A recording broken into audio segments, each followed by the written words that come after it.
memaksa korbannya untuk menelpon atau menulis surat kepada orang tuanya dengan penjelasan mengapa mereka pergi atau menghilang. Hal ini ditujukan untuk menenangkan orang tua mereka bahwa mereka tuh aman. Hai, halo, apa kabar teman-teman YouTube tersayang? Semoga kalian semua dalam keadaan baik, sehat, dan bahagia, serta tetap semangat dalam menjalani hari kalian. Buat kalian yang baru di channel ini, perkenalkan, namaku Dia, dan di channel ini aku bercerita mengenai true story dari seluruh dunia, terutama true crime. Kalau ini adalah konten kalian, please dukung aku dengan tekan tombol subscribe-nya, dan juga notification icon-nya, ting-ting, agar kalian selalu terupdate setiap kali aku upload video-video baru. Buat yang sudah menjadi family channel ini, selamat datang kembali, senang sekali melihat kalian di sini lagi. Welcome back and thank you. Nah, video kali ini adalah sambungan dari video sebelumnya, yaitu mengenai Candyman. Video sebelumnya yang ini, buat yang belum nonton video sebelumnya, jangan khawatir, kalian bisa nonton keduanya nggak berurutan. Nah, jika di video sebelumnya aku menceritakan bagaimana akhir si Candyman ini, maka di video kali ini aku akan berfokus ke Candyman itu sendiri. Asal-usulnya bagaimana? Mengapa dia bisa menjadi Candyman? Mengapa juga dijuluki Candyman? Seperti apa kejahatannya? Dan apakah dia sama dengan Candyman yang ada di urban legend yang terkenal itu, gengs? Nah, kalau Candyman di versi urban legendnya adalah seorang pria yang buntung di tangan kanannya, dan di tangan kanannya itu sebagai gantinya ada sebuah kait, jadi kayak kaitnya pirate gitu, seperti itu bentuknya. Nah, jika kalian panggil nama Candyman 5 kali di depan cermin, dia akan muncul dan akan membunuh siapapun yang memanggil dia. Yang penasaran, ada yang mau coba nggak? Nah, kalau kalian penasaran dengan cerita Candyman versi aslinya, simak terus dan without further ado, ayo kita mulai cerita kita hari ini.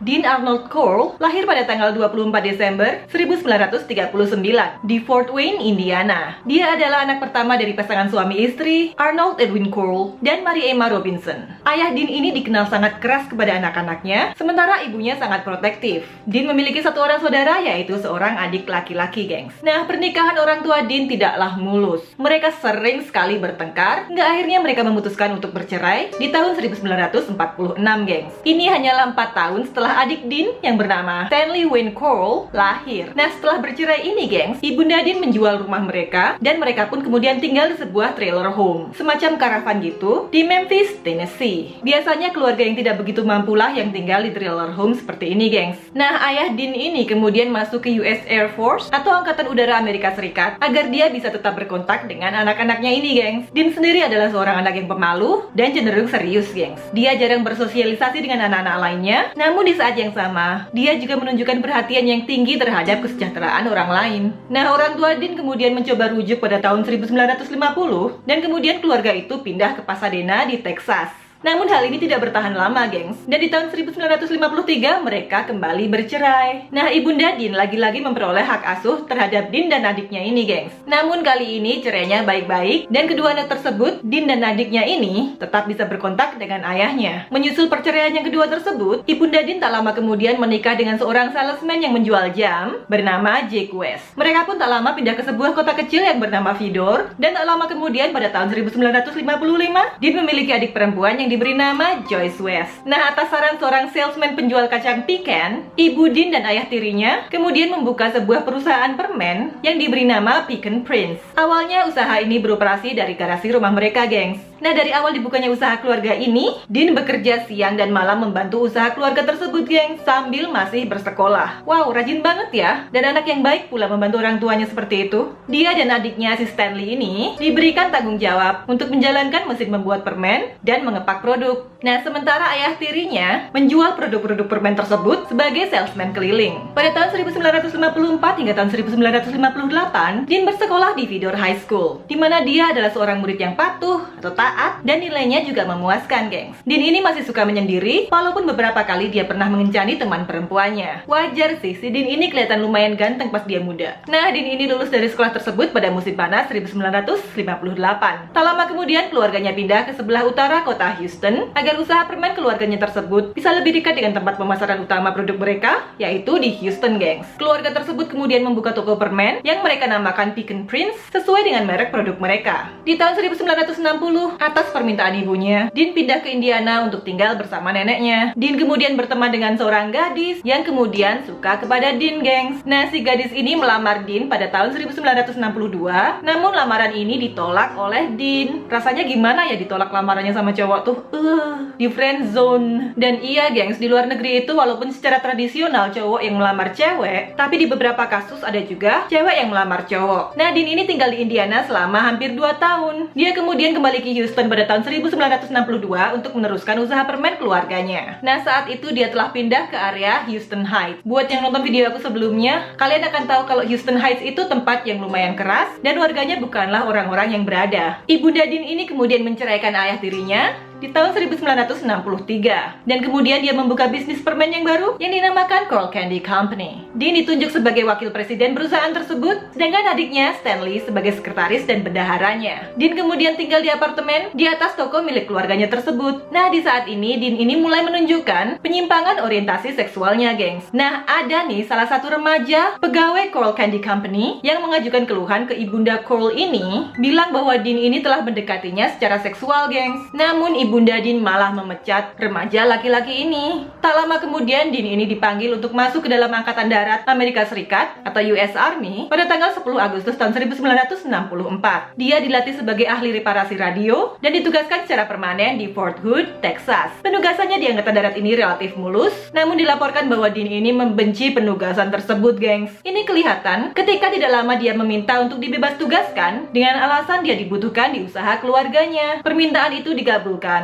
dan dia diberikan honorable discharge atau diberhentikan secara terhormat pada tanggal 11 Juni tahun 1965, hanya setelah 10 bulan bertugas. Saat inilah Dean bergaul dengan salah satu teman dekatnya, dan saat ini jugalah Dean pertama kali menyadari bahwa dia adalah seorang homoseksual. Dan saat ini pula lah dia mengalami pengalaman homoseksual pertamanya. Nah, kenalannya yang lain pun menyadari perubahan pada diri Dean ini, pada perilaku Dean. Ketika berada di tengah banyak laki-laki, banyak dari mereka yang percaya bahwa Dean ini adalah homoseksual. Nah, Dean ini pun kemudian kembali ke Houston Heights untuk melanjutkan usaha keluarganya. Mantan ayah tiri Dean memperoleh kepemilikan bisnis permen Pecan Prince setelah perceraian pada tahun 1963 tadi kan. Nah, selanjutnya persaingan antara Pecan Prince ini dan perusahaan baru si ibunda Dean atau Coral Candy Company semakin memanas, gengs. Dean ini kemudian bekerja semakin keras untuk memenuhi permintaan pasar atas produk-produk mereka, gengs. Nah, di tahun 1965, Coral Candy Company pindah ke alamat 22nd Street, tepat di seberang sekolah Helms Elementary School. Dean dikenal sering memberikan permen-permen gratis kepada anak-anak di sekolah tersebut, gengs, terutama anak laki-laki. Nah, karena perilakunya inilah, dia mendapatkan julukan The Candyman atau The Pied Piper. Dean ini juga menaruh meja biliar di belakang pabrik permennya, di mana para pegawai dan remaja sekitarnya sering berkumpul. Nah, di tahun 1967, Dean mulai berteman dengan seorang anak laki-laki yang bernama David Owen Brooks. David ini waktu itu masih kelas 6 SD, gengs, dan dia adalah salah satu anak laki-laki yang sering diberikan permen oleh Dean. Dia juga sering nongkrong-nongkrong dengan Dean dan banyak remaja laki-laki lainnya di belakang pabrik permen si Dean ini. Dia juga sering ikut dengan Dean ke pantai bersama banyak anak laki-laki lainnya. David ini di kemudian hari bilang bahwa Dean adalah laki-laki pertama yang tidak mengejek penampilannya, gengs. Kapanpun David membutuhkan uang, Dean juga akan memberikan uang kepadanya. Nah, si anak ini memandang Dean sebagai figur ayah baginya. Namun karena hasrat Dean yang mulai naik, Dean dan David ini memulai hubungan seksual, gengs. Mulai tahun 1969, Dean akan membayar David jika David mau dihisap itunya. What?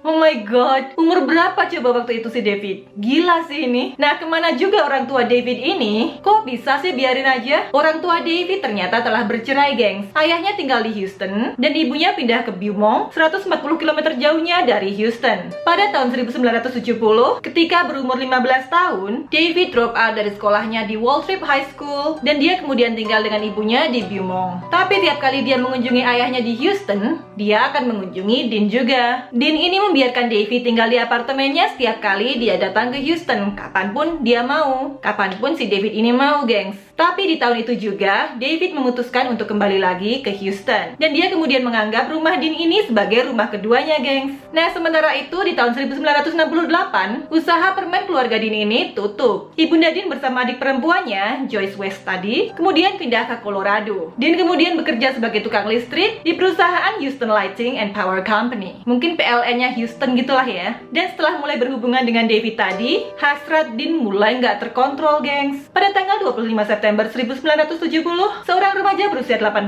tahun bernama Jeffrey Conan hitchhike atau menumpang mobil bersama seorang temannya. Saat itu dia hendak pulang ke rumah orang tuanya di Houston. Nah, Jeffrey ini diturunkan seorang diri di perempatan Westheimer Road dan South Fourth Road di dekat Houston. Nah, saat itu pula lah si Dean ini lewat, gengs, pakai mobilnya. Dia nyetir kan? Nah, dia pun berhenti dan menawarkan tumpangan kepada Jeffrey. Ini adalah korban Dean Corll yang pertama, gengs. Jeffrey kemudian meninggal karena dicekik dan mulutnya disumpel dengan kain. Jeffrey ini nggak ditemukan hingga 3 tahun kemudian pada tanggal 10 Agustus tahun 1973, gengs. Tubuhnya ditemukan terbujur kaku di High Island Beach di pinggir pantai, terbungkus plastik, tidak mengenakan baju, terikat di kaki dan tangannya yang menandakan bahwa dia telah dianiaya secara seksual, gengs. Nah, di sekitar waktu pembunuhan Jeffrey tersebut, David sebenarnya pernah memergoki Dean ini. Dean waktu itu sedang memperkosa 2 orang remaja laki-laki yang sebelumnya telah mereka ikat ke tempat tidur. Dean kemudian nyogok si David ini, gengs. Dean berjanji membelikan David sebuah mobil jika dia diam. Dan David pun kemudian setuju. Oke, aku akan diam. Dean akhirnya membelikan David sebuah mobil Chevrolet Corvette berwarna hijau. Dean kemudian bilang ke David bahwa dia telah membunuh kedua remaja tadi dan menawarkan kepada David $200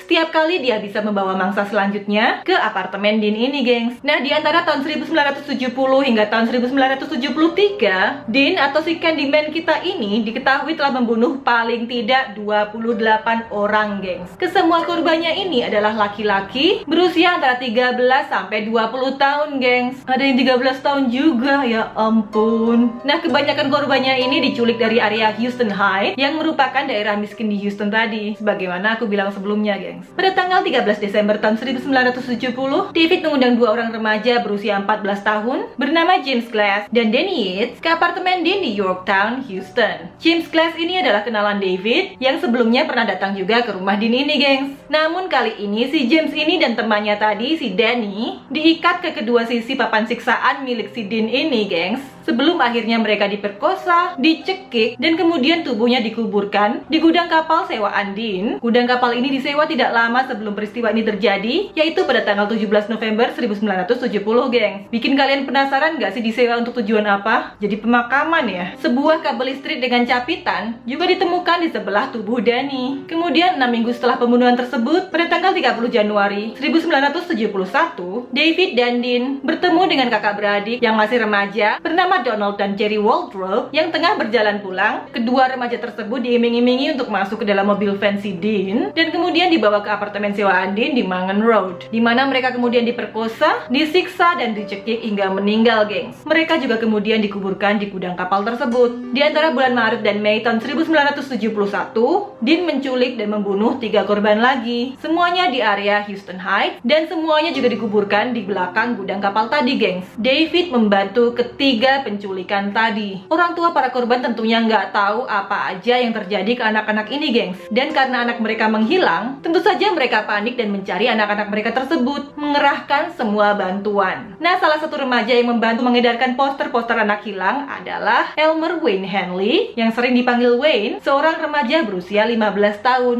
Wayne ini meyakinkan para orang tua tersebut bahwa pasti ada penjelasan yang jelas, yang innocent, kenapa anak-anak mereka menghilang. Dan pasti anak-anak mereka aman-aman aja. Mereka nggak kenapa-napa. Oke, kita sekarang balik lagi ke Dean dan David. Pada tanggal 17 Agustus tahun 1971, Dean dan David bertemu dengan kenalan David, seorang remaja berusia 17 tahun bernama Ruben Watson Haney, ketika dia sedang berjalan kaki sepulang nonton film dari bioskop, gengs. David kemudian membujuk Ruben untuk datang ke pesta di rumah Dean. Nah, si Ruben ini setuju dan dia dibawa pulang ke rumah Dean, di mana selanjutnya hal yang sama terjadi kepada si Ruben. Dia diperkosa, dicekik, dan tubuhnya juga dikuburkan di belakang gudang kapal. Nah, pada bulan September tahun 1971, Dean pindah ke apartemen lain di Houston Heights. Di sini David membantu penculikan dan pembunuhan 2 remaja lainnya. Identitas kedua remaja ini sampai sekarang nggak diketahui, gengs. Kasian banget mereka dan kasian banget keluarganya ya. Di musim dingin tahun 1971, David mengenalkan Wayne kepada si Dean. Nah, kalian ingat Wayne tadi yang aku sebut sebelumnya, yang aku ceritakan juga di video sebelumnya? Nah, ini si Wayne yang itu, gengs. Dialah tadi juga yang membantu mencari anak-anak hilang tadi. Nah, David berencana menyerahkan Wayne sebagai korban, namun Dean ini memutuskan bahwa Wayne bisa menjadi kaki tangan dia yang lainnya. Dean menawarkan Wayne tarif yang sama dengan tarif yang dia berikan kepada David, yaitu $200 setiap kali dia bisa membawa korban baru untuk Dean. Kaya banget sih, berapa sih gajinya sebagai tukang listrik? Nah, saat itu dia bilang ke Wayne bahwa dia terlibat jaringan perbudakan kulit putih yang berpusat di Dallas, Texas. Nah, selama berbulan-bulan kemudian, si Wayne ini nyuekin tawaran Dean tadi. Dia nggak indahin tuh tawarannya. Namun di awal tahun 1972, dia memutuskan untuk menerima tawaran tersebut karena kondisi ekonomi keluarganya sedang nggak bagus saat itu, gengs. Wayne mengatakan bahwa dia terlibat penculikannya yang pertama saat Dean pindah ke alamat 925 Schuler Street pada Februari tahun 1972. Tapi David bilang bahwa Wayne sudah terlibat sejak sebelumnya. Tapi ya sudahlah ya, he says dan he says so. Nah, jika pernyataan Wayne ini bisa dipercaya, gengs, di bulan itu dirinya dan Dean meluru seorang anak laki-laki di perempatan Jalan 11 dan Studwood, kemudian membawa si anak ini ke rumah Dean dengan janji mereka bertiga akan merokok marijuana bersama. Nah, di rumah Dean dengan menggunakan tipuan yang sudah dia dan Dean rencanakan, Wayne ini memborgol tangannya sendiri dan kemudian membebaskan dirinya dengan kunci yang sebelumnya sudah dia sembunyikan di kantong belakang celananya. Nah, kemudian Wayne menantang si anak ini untuk menirunya. Nah, si anak ini pakai mau pula. Tentu saja dia nggak bisa bebasin dirinya sendiri, gengs. Dan kemudian si Dean ini mengikatnya dan menyumpal mulutnya. Wayne kemudian meninggalkan mereka berdua, gengs. Dan dia meyakini bahwa si anak ini akan dijual ke jaringan perbudakan seks. Nah, identitas si anak ini sampai sekarang juga nggak diketahui, gengs. Kasian banget. Nah, kurang dari sebulan kemudian, pada tanggal 24 Februari tahun 1972, Wayne, David, dan Dean kemudian bertemu dengan kenalan Wayne yang bernama Frank Aguirre. Frank pada saat itu sedang meninggalkan restoran tempat dia bekerja, gengs. Nah, Wayne ini kemudian memanggil si Frank dan mengundangnya untuk minum bir dan merokok marijuana bersama mereka di rumah Dean. Frank setuju aja, dan kemudian dia mengikuti mereka dengan mobilnya. Nah, saat merokok marijuana ini, si Frank melihat ada borgol di meja. Nah, dia mengambil borgol tersebut karena penasaran, gengs. Dia lihat gitu kan. Tapi tiba-tiba si Dean menerkamnya, gengs. Kemudian dia memborgol kedua tangan Frank di belakang dengan borgol tersebut. Wayne ini mengaku tidak tahu apa niat Dean ketika mereka mengundang Frank ke apartemen Dean tersebut, gengs. Di dalam sebuah wawancara di tahun 2010, dia mengaku berusaha mengurungkan niat si Dean ini untuk memperkosa dan membunuh Frank setelah Dean dan David mengikat dan menyumpal mulut Frank. Namun Dean menolak. Dan selanjutnya memberitahu Wayne bahwa dia telah memperkosa, menyiksa, dan membunuh korban-korban sebelumnya. Yang si Wayne ini telah bantu untuk culik juga. Kebayang nggak kalian shocknya si Wayne ini? Nah, si Dean ini kemudian bilang juga ke Wayne bahwa dia berniat untuk melakukan hal yang sama kepada Frank, memperkosa, menyiksa, dan membunuhnya. Wayne kemudian membantu Dean dan David mengubur tubuh Frank Aguirre di High Island Beach. Walaupun si Dean ini sudah mengaku ke Wayne apa yang dia perbuat terhadap korban-korban penculikan, Wayne ini pada akhirnya tetap membantu si Candyman atau Dean Cole ini dalam menculik dan membunuh para korbannya, gengs. Nah, si David, kaki tangannya satunya lagi, pada nantinya akan bilang bahwa Wayne ternyata cukup sadis dalam partisipasinya pada pembunuhan korban si Dean. Sebelum Dean pindah rumah lagi pada tanggal 28 Juni tahun 1972, Wayne membantu Dean dan David menculik dan kemudian membunuh 2 remaja bernama Billy Bolt dan Johnny DeLome. Menurut David nih, kedua remaja tersebut diikat di tempat tidur Dean dan kemudian setelah penyiksaan dan pemerkosaan mereka, Wayne ini mencekik Billy hingga tewas. Kemudian dia berteriak ke arah Johnny, "Hey Johnny!" sebelum menembaknya di dahinya, gengs. Peluru tersebut keluar dari telinga Johnny, tapi ajaibnya si Johnny ini masih hidup, gengs. Dia memohon kepada Wayne, "Wayne, please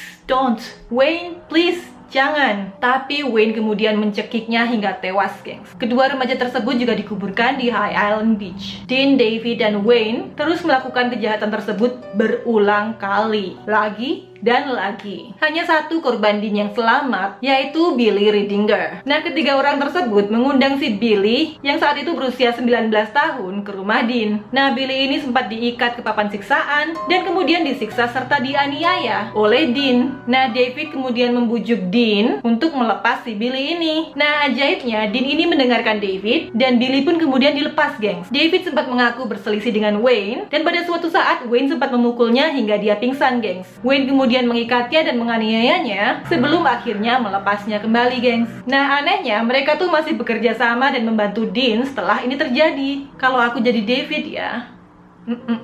Pada tanggal 7 Maret 1973, Dean pindah ke apartemen ayahnya yang sudah kosong di Houston Heights di 2020 Lamar Drive. Nah, tercatat nggak ada korban di antara 1 Februari 1973 hingga 4 Juni 1973 itu, gengs. Hal ini dimungkinkan karena Dean ini menderita sakit hydrocele atau pembengkakan di area kelaminnya. Maka dari itu dia nggak aktif. Nah, pada saat yang sama, Wayne juga pindah sementara ke Mount Pleasant untuk menjauhkan dirinya dari Dean. Makanya frekuensi pembunuhan itu menurun dengan drastis, gengs. Namun dari bulan Juni 1973, frekuensi pembunuhan Dean naik drastis, gengs. Nah, Wayne ini menggambarkan bahwa naiknya pembunuhan dan brutalitasnya pembunuhan tersebut yang dilakukan oleh Dean karena si Dean ini seperti haus darah, gengs. Wayne mengatakan bahwa David akan tahu secara insting kapan Dean ini membutuhkan korban baru. Karena Dean kemudian akan terlihat gelisah, banyak merokok, dan melakukan gerakan-gerakan tubuh yang dia nggak sadar. Mungkin seperti orang kecanduan kali ya. Nah, David dan Wayne terus menyuplai Dean ini dengan korban-korban baru, gengs. Nah, aku herannya kenapa ya polisi di area tersebut nggak sadar banyak anak laki-laki yang hilang. Cuman karena area itu adalah area yang miskin. Di bulan Juli tahun 1973, David menikah dengan pacarnya yang waktu itu sedang hamil, gengs. Hal ini menyebabkan Wayne untuk sementara waktu menjadi penyedia mangsa bagi Dean sendirian. Pada tanggal 3 Agustus tahun 1973, Dean membunuh korbannya yang terakhir. Dia adalah seorang anak laki-laki berusia 13 tahun dari selatan Houston yang bernama James Tremala. Nah, kebanyakan korban Dean ini adalah teman David, teman Wayne, atau teman keduanya, mutual friend gitu. Korban lainnya juga adalah kenalan Dean sebelum diculik dan dibunuh. Di antara korban-korbannya, Billy Bullock dan Gregory Mellywinkle adalah mantan pegawai di Coral Candy Company, perusahaan permennya. Di beberapa kasus nih, gengs, Dean memaksa korbannya untuk menelpon atau menulis surat kepada orang tuanya dengan penjelasan mengapa mereka pergi atau menghilang. Hal ini ditujukan untuk menenangkan orang tua mereka bahwa mereka tuh aman. Dean juga suka menyimpan kenang-kenangan dari para korbannya, terutama keychain mereka atau kunci mereka. Aksi Dean Corll ini atau Candyman kita ini terhenti pada tanggal 8 Agustus tahun 1973 saat dia terbunuh.